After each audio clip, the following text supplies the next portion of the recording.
এভাবে ডিম ভেজে খাবেন, দেখবেন সেই টেস্ট, সেই মজা লাগে। বিশ্বাস না হলে একদিন ট্রাই করে দেখবেন বাসায়। অনেক মজা, অনেক সফটও থাকে, অনেকক্ষণ থাকলেও কিচ্ছু হবে না, সেই মজা। আসসালামু আলাইকুম এভরিওয়ান, সবাই কেমন আছেন? আশা করি ভালো আছেন। আমার আজকের রেসিপি হলো ভাইরাল ডিম ভাজি। তো তার জন্য 2টা ডিম নিয়ে নিলাম, একটা টমেটো পেস্ট, তারপরে আলু, গাজর নিয়ে নিলাম। এখন এগুলোকে ভালো করে ধুয়ে নেব।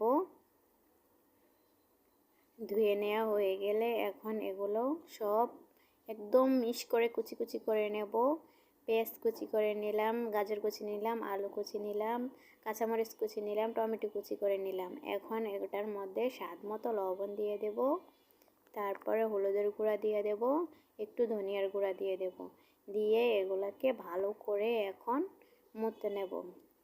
ভালো করে মথা হয়ে গেলে একদম যখন সফট হয়ে যাবে, নরম নরম হয়ে যাবে, তখন আমি ডিমটা ভেঙে দেব।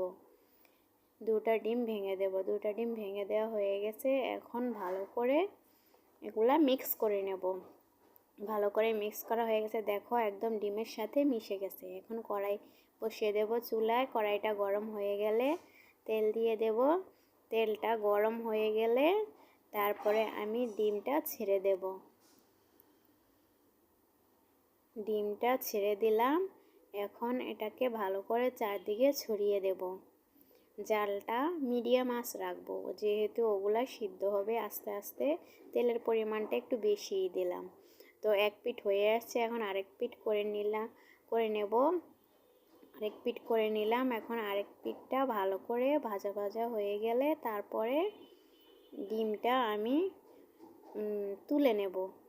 তো তুলে নেওয়া হয়ে গেলে দেখো, তোমরা বন্ধুরা বিশ্বাস না করলে একদিন ট্রাই করে দেখবে, সেই স্বাদ, সেই মজা লাগে, অনেকক্ষণ থাকলেও কিছু হবে না।